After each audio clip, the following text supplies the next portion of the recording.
Salut, bienvenue sur Culture 7 le Mag pour un voyage culturel à travers le continent. Nous allons en France avec un film déjà diffusé en France, qu'Allah bénisse la France, un film adapté du livre autobiographique d'Abd al-Malik, figure du rap français et écrivain, aujourd'hui réalisateur. Au Gabon, à Libreville, un groupe de femmes rondes veut redonner confiance aux femmes et remettre les rondeurs à l'honneur. Créée en 2013, l'association des femmes rondes entend changer la donne quant à notre conception de la beauté. Afrique du Sud, des milliers de danseurs ont défilé samedi au Cap pour le carnaval des Ménestrels qui se tient tous les ans dans la ville pour célébrer la culture sud-africaine au temps de l'esclavage. Timket est la fête sainte pour les orthodoxes en Éthiopie qui célèbrent ainsi chaque année le baptême du Christ en janvier dans divers endroits à travers le pays. L'homme invisible réalise une performance artistique à Mexico, capable de se camoufler, de passer inaperçu sous nos yeux. Liu Belin est le géant du camouflage. Cuba, des milliers de personnes rassemblées lors de la marche des torches pour rendre un hommage au héros national José Marti. Ouverture de la foire de l'art de Delhi en Inde, une belle initiative qui fait l'affaire des collectionneurs, des galeries et des artistes. Fernando Botero, le plus colombien des artistes colombiens, tel qu'il est surnommé en Colombie, inaugure son train de la culture. Tout ceci est à suivre sur les antennes de Canal 7 via Culture 7 le Mag.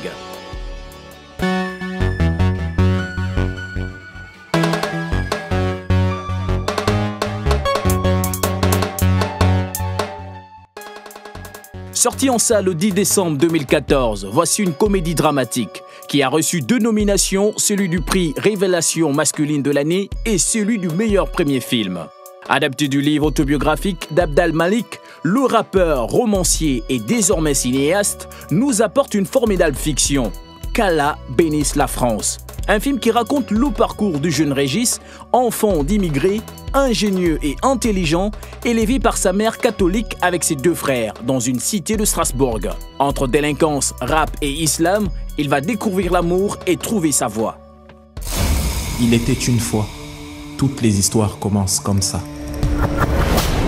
Ok, il pleut sur la thèse comme il pleure dans mon cœur. Ma vie fut prisonnière d'un environnement où fallait avoir pour enfin être. Mais qu'est-ce qu'on a fait? Vous nous embarquez pour rien là?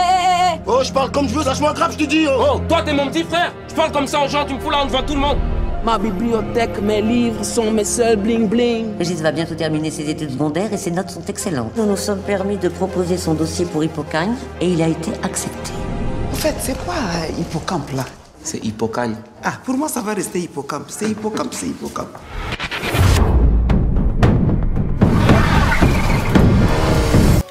Depuis le 11 septembre 2001, c'est le monde qui a changé. Et il était important pour moi, en tout cas en tant que musulman, de dire haut et fort que l'islam est une religion de paix, d'amour, d'acceptation de Dieu dans la différence, etc. Et aussi de dire l'amour que j'ai pour mon pays, pour la France, le fait de dire qu'on vit dans un pays où finalement les valeurs républicaines et laïques permettent le vivre ensemble, positif. On peut être juif, chrétien, musulman, bouddhiste, qu'importe, et vivre en harmonie. Et c'est important de le dire haut et fort à une époque où les gens instrumentalisent des choses de part et d'autre. Et donc il y a cette idée de donner un coup de pied dans tous ces stéréotypes et d'amener un peu de complexité dans un monde qui devient de plus en plus binaire en fait. Et le cinéma est un merveilleux outil pour ça. Figure du rap français, poète des temps modernes, écrivain, Abd al-Malik joint sa plume au cinéma avec un premier long métrage en noir et blanc tout en gardant son écriture musicale et la valeur des mots. Si notre premier métier c'est facteur, alors il faut écrire comme un facteur. Si notre premier métier c'est boucher, alors il faut écrire comme un boucher. C'est dans ce sens-là où par exemple un Louis-Ferdinand Céline écrit d'une manière particulière, méticuleuse, etc. Le minimalisme, etc. Parce qu'il est médecin de formation. Donc en fait, il y a toujours cette idée-là où, je sais pas moi, un Albert Camus va écrire d'une certaine manière parce que l'approche journalistique est très importante pour lui, etc. Et donc moi, mon écriture cinématographique, forcément elle est musicale parce que je viens de la musique et forcément elle est littéraire parce que les mots sont importants pour moi. Mais ce qui est merveilleux dans le cinéma, c'est que le cinéma est un langage qui se suffit. C'est-à-dire qu'on peut avoir plein d'influences, mais ça reste quand même un langage qui se suffit à lui-même. Et dans ce sens-là, c'est véritablement passionnant. En fait. Des rôles majeurs offerts aux acteurs que sont Marc et Sabrina, le réalisateur Abdal semble avoir trouvé pour le film le bon duo et l'appel rare, des acteurs qui ont su rendre par leur jeu à l'écran 90% de l'histoire même de l'auteur sur un film accompagné d'acteurs amateurs. Surtout moi, ce qui m'a marqué, c'est ses mots. C'est ses mots à lui, sa poésie à lui et à Nawel, à Wallen. Quand mon agent m'a appelé pour me dire que Malik voulait d'abord me rencontrer pour éventuellement voir si je pouvais jouer Nawel, j'étais plus qu'honorée, mais j'appréhendais aussi, j'avais peur parce que forcément c'est un premier long et puis c'est avant tout un artiste, oui, à part entière, mais il fait de la musique. Il fait de la musique, donc j'ai appréhendé de le voir aussi en tant que réalisateur, en tant que cinéaste.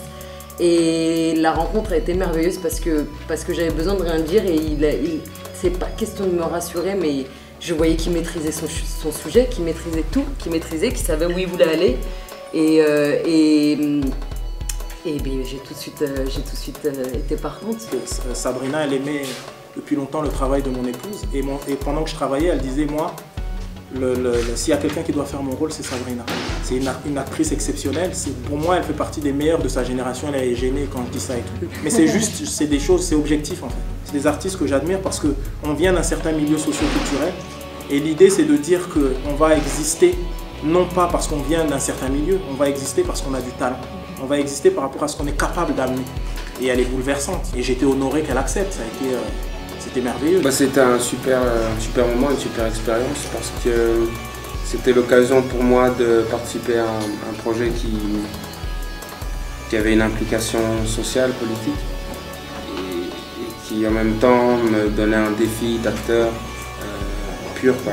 Et bon, en plus faire la rencontre de Malik, comprendre son univers, tout ça, c'était très instructif. Après Marc, ça a été très difficile de trouver Marc parce que, étant donné que c'est lui qui porte le film, il fallait quelqu'un qui...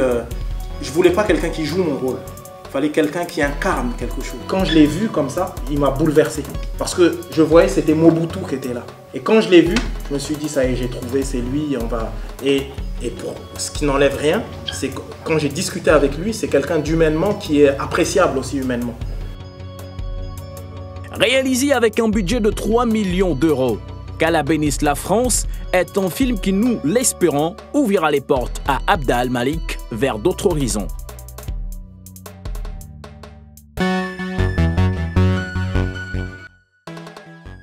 L'opinion a toujours été habituée à ces femmes aux courbes fines, bien taillées et de silhouettes minces pour définir la beauté. Cependant, un groupe de femmes entend changer la donne et montrer qu'on peut se sentir belle tout en étant grosse. À Libreville, au Gabon, une association a été récemment créée pour redonner confiance aux femmes d'un certain poids et qui le plus souvent sont sujets à moquerie faute d'être influencées par la mode de l'Occident. Eh bien qu'à Libreville, avoir de belles courbes ne soit pas synonyme de beauté, contrairement à d'autres régions, il se trouve que certaines femmes ont largement dépassé ce complexe et tiennent à se mettre en valeur.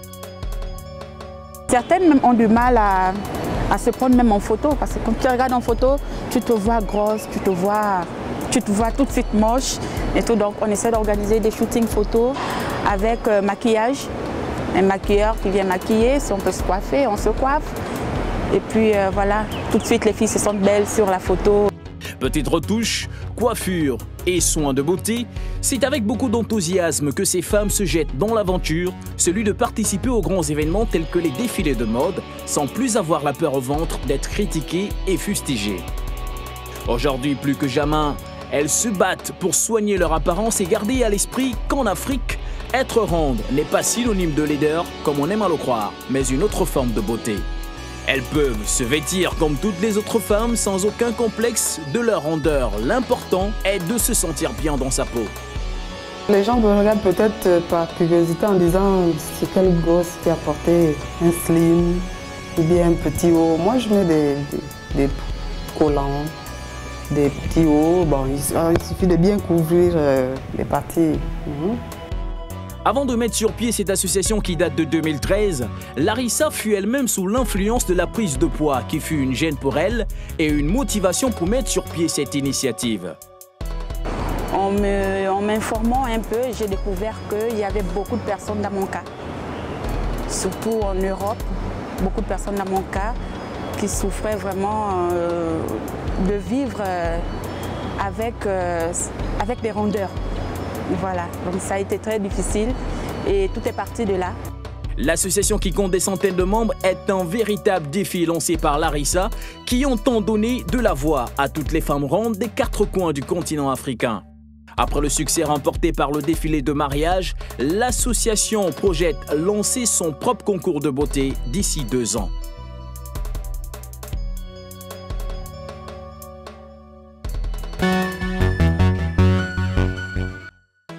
Direction Cape Town en Afrique du Sud, où se déroule chaque année le carnaval des ménestrels célébré tous les 2 janvier.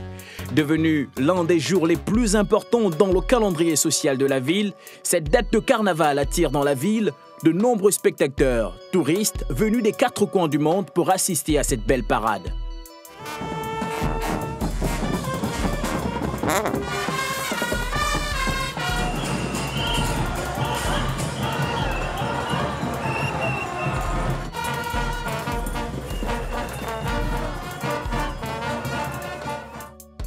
Pour la petite histoire, cette journée de fête est une tradition héritée du XVIIe siècle, époque où l'esclavage était alors répandu dans la région du Cap. Les esclaves n'avaient droit qu'à un jour de repos annuel au lendemain du jour de l'an. De fait, ils en profitaient pour rendre visite à leurs voisins vêtus de leurs plus beaux vêtements.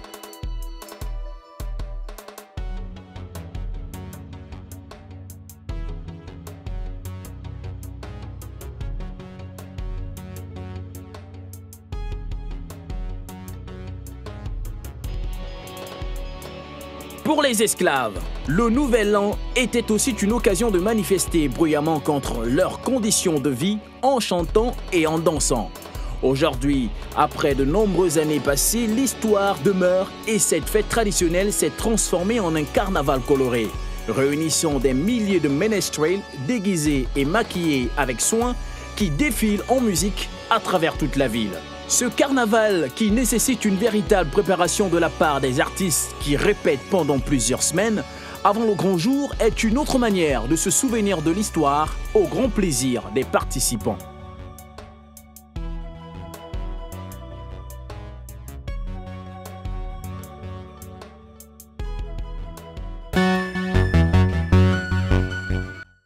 Timkit, qui signifie baptême, est la célébration de l'épiphanie orthodoxe éthiopienne.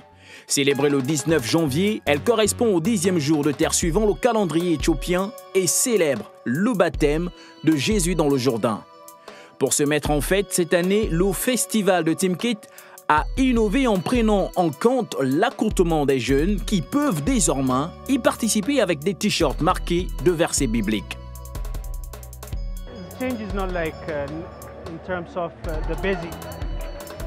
Ce qui a changé, ce ne sont pas les fondements du festival, mais plus des jeunes portant des couvertures. Avant, il n'y en avait pas. La façon de s'habiller. Maintenant, vous voyez plus de personnes s'habiller, des personnes qui portent des t-shirts avec des citations de la Bible. C'est ce qui a changé.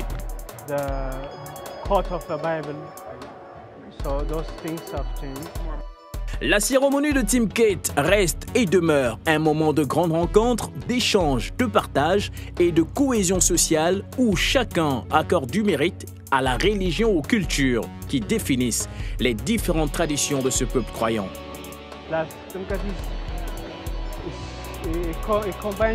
Ça combine 3 choses. 1. L'aspect religieux. 2. Le social. 3. Le culturel.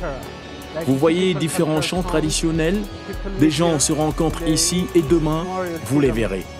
Ce n'est pas seulement la religion, ça combine ces 3 choses. Si le festival est l'occasion pour de nombreuses confessions religieuses catholiques de se retrouver, sachons que les différentes tablettes qui sont un modèle de l'Arche de l'Alliance, présents sur chaque autel éthiopien, sont respectueusement enveloppées dans un linge riche est porté en procession sur la tête du prêtre et par ailleurs vu rarement par les laïcs. Le festival représente la manifestation de Jésus comme le Messie quand il est venu au Jourdain pour le baptême. Les tablettes sont la manifestation de la religion. Les tablettes représentent l'arche de l'alliance de Moïse. Chaque église a sa réplique et nous sommes bénis par elle quand elles sortent pour Timket chaque année. Ce sont les paroles de Dieu qui sont écrites dessus.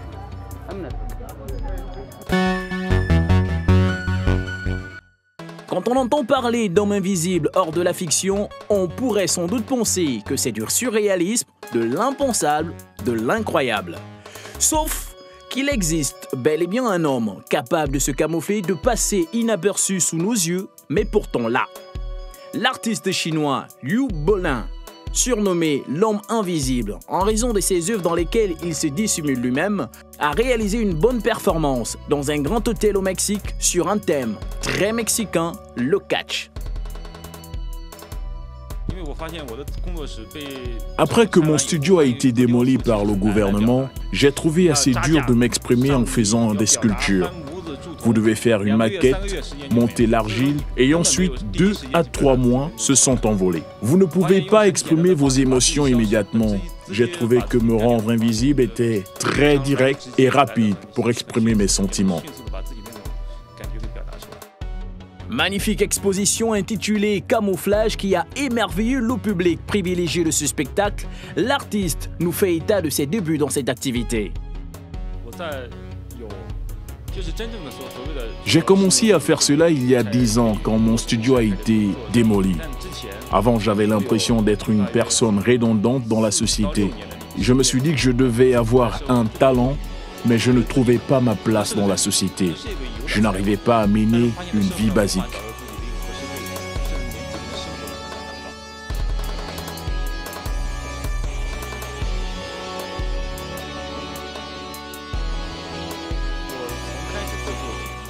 Cela fait 10 ans que j'ai commencé mes créations. J'ai continué à étendre mon champ d'expression jusqu'à présent.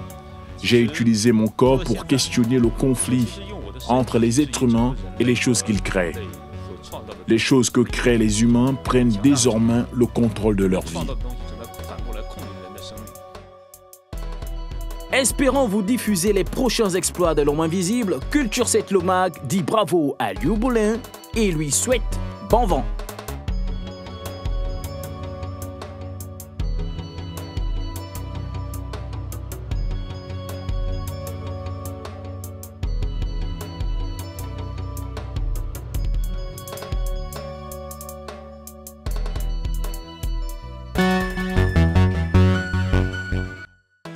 Ils étaient là, ils étaient nombreux. Des milliers de Cubains réunis en janvier dernier pour un même objectif, la marche des torches dans la Havane, pour célébrer l'anniversaire de la naissance du héros national José Martí le 27 janvier 2015, pendant que le rétablissement des relations diplomatiques avec les États-Unis est en traitement. Un hommage spectaculaire qui a réaffirmé dans cet événement déjà ancré dans l'histoire l'unité et la solidarité du peuple cubain. C'est dans des moments comme ça que nous devons réaffirmer nos racines, se souvenir d'où nous venons. Peu importe ce que nous montrons au monde, nous serons toujours le même pays. Véritable marée de torches enflammées, une incroyable foule. Les célébrations du 162e anniversaire de la naissance de José Martí, l'un des héros de l'indépendance cubaine, a été pour de nombreux participants l'occasion de réaliser que l'effet de groupe est une force immense. Je vois cela comme la preuve de ce dont est capable le peuple cubain et ce que nous allons continuer à faire pendant de nombreuses années à venir. Considéré à Cuba comme le plus grand martyr et l'apôtre de la lutte pour l'indépendance, José Martí, fondateur du Parti révolutionnaire de Cuba, inspire plus d'un à aspirer à ce qui est meilleur. Je pense que si les relations s'améliorent, Cuba va aussi s'améliorer. Et ce sera positif, non seulement pour les Cubains, mais aussi pour les États-Unis.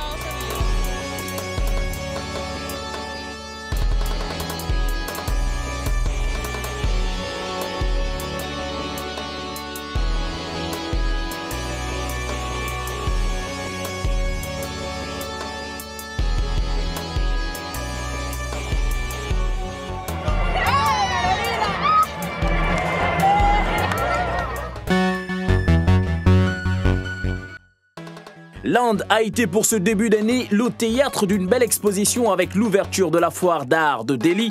Cette foire qui a compté près de 3000 œuvres d'artistes locaux et internationaux qui n'ont pu se priver d'être là. Une manière de vendre le pays en termes d'art aux yeux du monde, en dépit des structures quasi inexistantes habilitées à conserver et à exposer cette immense richesse culturelle.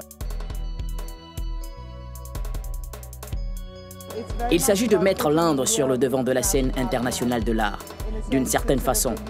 En l'absence de musées, d'institutions et de politiques gouvernementales concernant la scène contemporaine culturelle, il revient à certaines initiatives privées comme cette foire d'art de faire une grosse différence sur le regard que le monde porte sur l'Inde. Une initiative qui semble attirer plus d'un à la découverte de la beauté et de la diversité des œuvres du pays. Et d'ailleurs, la hausse des prix sur le marché de l'art contemporain semble être une bonne affaire sur la chaîne qui lie les collectionneurs et les galeries, ainsi que les artistes. Il y a quelques années, vous savez, il y avait des inquiétudes concernant le marché, mais les choses ont régulièrement pris de l'ampleur. Les prix montent sur le marché, ce qui bien sûr crée beaucoup de confiance chez les collectionneurs et les galeries, ainsi que les artistes. Nous avons eu des résultats très encourageants lors de récentes enchères, y compris celle de Christie en décembre, qui a très bien marché. Tout ça montre qu'il y a un grand pas en avant. Vous sentez déjà l'engouement dans la salle, c'est très enthousiasmant.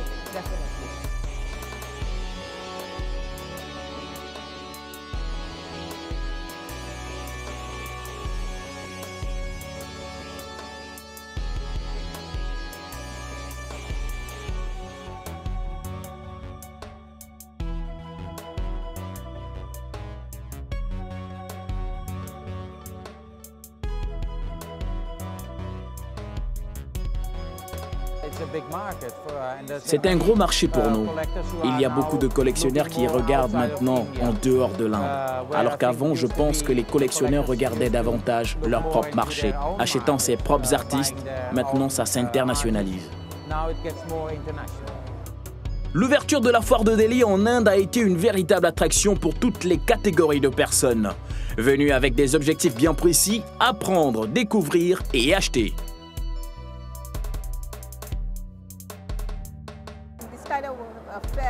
À cette sorte de foire, il y a un public très large et c'est aussi un public très divers. Vous avez toutes sortes de personnes qui viennent, donc d'une certaine façon, c'est une bonne opportunité d'exposer ici.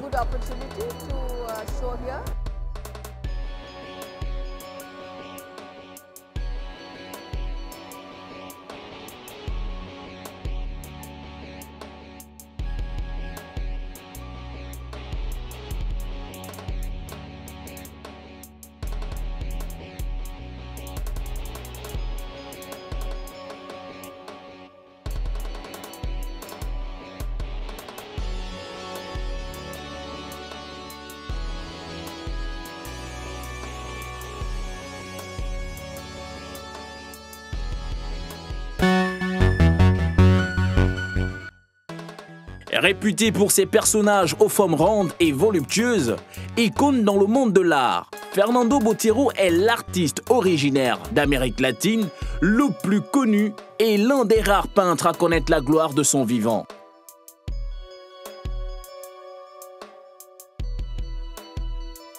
Avec un style qui lui est propre, Fernando n'est associé jusque-là à aucun mouvement ou courant du passé ou présent. L'artiste qui s'inspire essentiellement de l'art précolombien et populaire a inauguré en janvier son train de la culture dans sa ville de Medellín.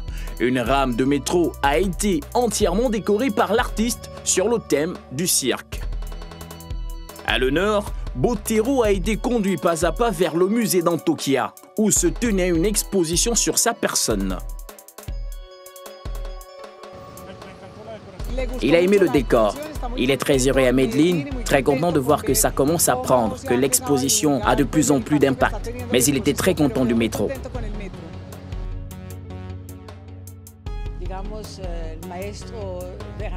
À chaque fois que le maestro vient ici, il en repart avec le cœur rempli d'amour.